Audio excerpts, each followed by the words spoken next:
Hi, everyone, and welcome to our interview session with Tim Lawless. Tim is the head and founder of the research division of Kورلاجیک, previously called RP Data.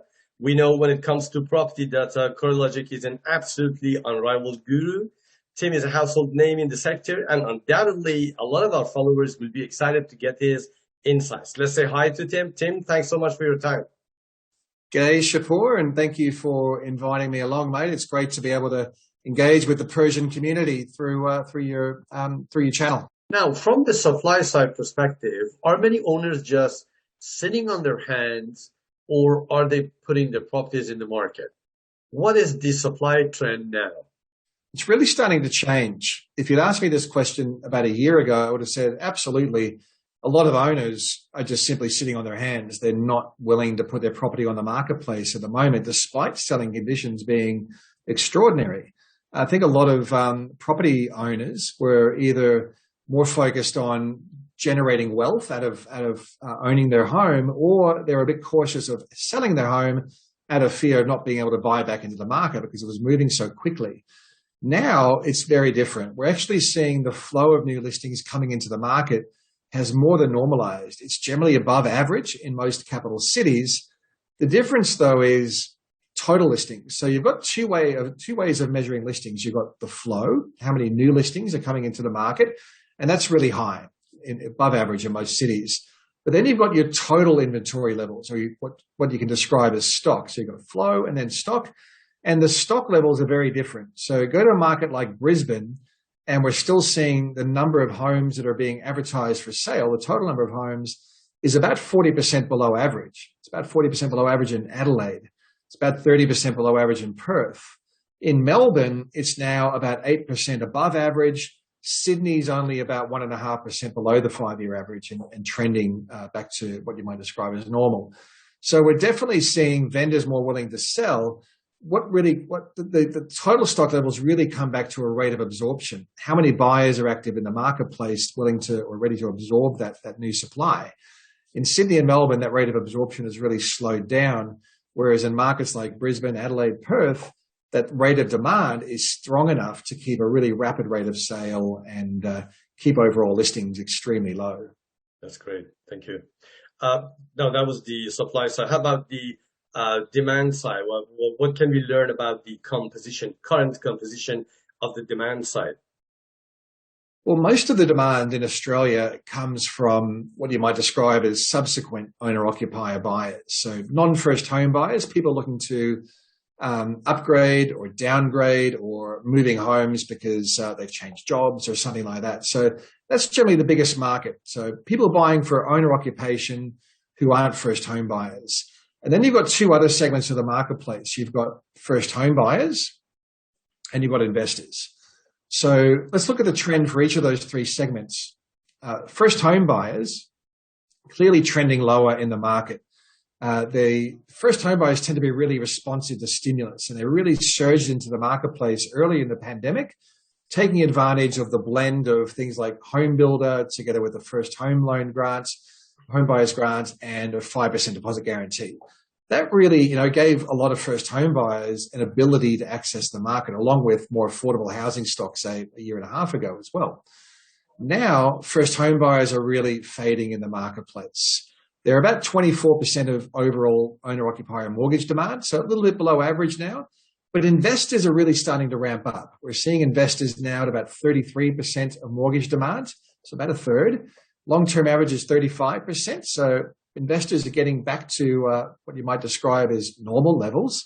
And I think investors will continue to trend higher in the market, taking advantage of better buying conditions, probably the fact that lenders are becoming more I suppose, focused on the investor market as first home buyers fade. And then your non-first home buyer owner-occupiers holding pretty level at the moment. They're by far the biggest segment of the marketplace, but they're not showing much growth anymore. So it looks like they're stabilizing in the level of demand. So if you're looking for growth sectors in the marketplace, it's investors, first home buyers diminishing, non-first home buyers generally holding pretty firm now. And what do you think is the underlying reason for the fact that the market's now skewed towards investors? There's a few things.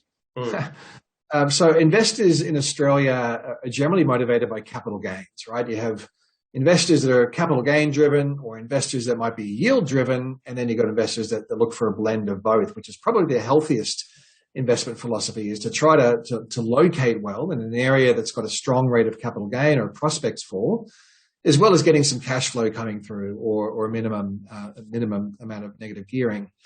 So it really depends on what the investor's strategy is. But I think the fact that we're seeing investors becoming more active now comes back to the fact that we're seeing very tight rental markets. Vacancy rates are generally around the 1% mark, if not lower, in most of the major rental markets. We're seeing rental yields are just starting to repair a little bit now as well. So rental yields are generally quite low in Australia historically, but Sydney and Melbourne are seeing rental yields below 3%, gross yields below 3%. They'll gradually start to recover now, as well as rents rise faster than housing values. And then you've also got, I think a lot of investors would appreciate that interest rates are very low. And even though they're going to be rising, they'll probably remain quite low for the next few years at least. So, a lot of factors that I think investors are probably motivated by. But overall, as the housing market slows down in terms of the growth rate, that could gradually become more of a disincentive for investors. But of course, most investors are there for the long term rather than trying to buy and sell in the space of a year or two. Oh, that sure sounds quite right intuitively, because when the rental market is tight, there's no reason to go for capital growth. I mean, investors who were after capital growth bought a couple of months ago.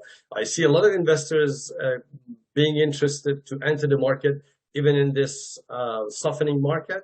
And the reason is, as you mentioned, definitely, it's not speculation anymore. I don't see much speculation. Those investors that I see buying into the market, they're not after huge amounts of profit in the short term, but they are very happy about the stability, about the security that they can get by having a rental, as you mentioned. And that's a really good point. The stability of housing compared to, say, the volatility of equities, especially during a lot of global uncertainty, is probably another factor.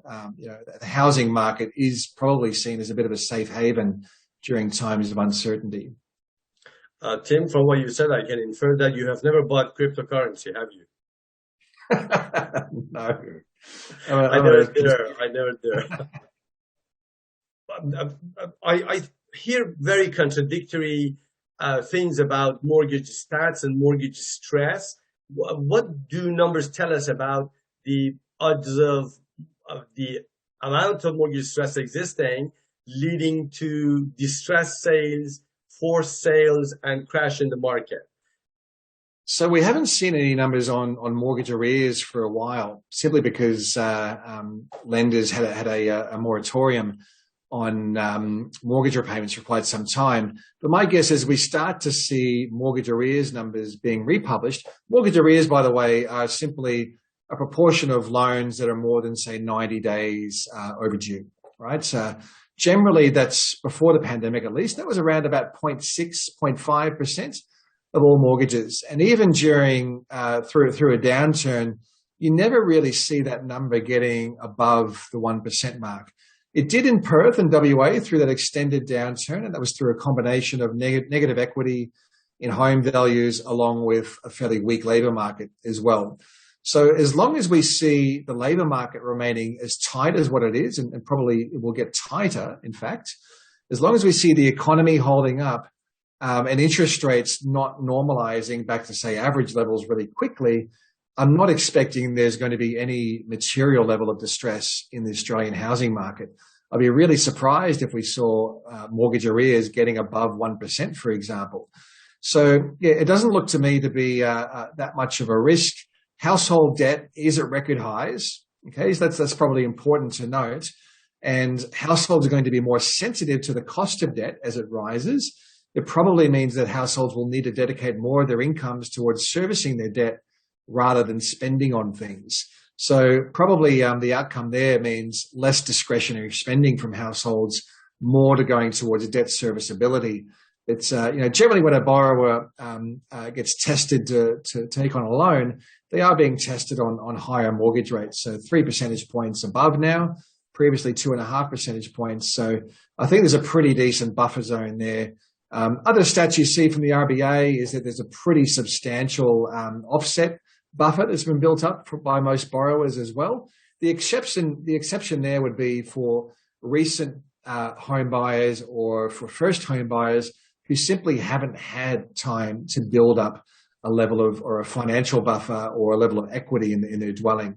So there's definitely some risky elements there, but I think across the board, we're generally seeing across the Australian housing asset class, the overall loan to valuation ratio is around 22-23%. So it's very low. It looks like a pretty safe asset class to me at the moment. I mean, as you mentioned, when there is interest rate rise, I mean, cash rate and then variable rates, when there is variable rate rise, we always expect some degree of mortgage stress, but that degree is not significant enough to sort of cause a crash in the market, right? Yeah, we're not expecting there to be a raft of distressed listings coming on the market or forced sales. Be very surprised if that transpired. If it did, then absolutely that would be a source of additional downwards pressure on housing prices. But I think it's a fairly outside risk. Tim, how much of a bubble do you see in the property market having formed in the last year or so? Yeah, I don't think there's a bubble, and it's a term that's used a lot without really thinking about what a bubble means. A bubble generally implies that we've seen this inflation of the asset values, which we have, but it also implies we're going to see a really sharp downturn as the bubble pops. I simply don't think that scenario, that outcome is going to happen. It's going to be, well, if history is anything to go by, we generally see these strong upswings followed by a period of a downturn. We could see Australian housing values fall, say, similar to the last downturn, which is down about 8% to 9% nationally.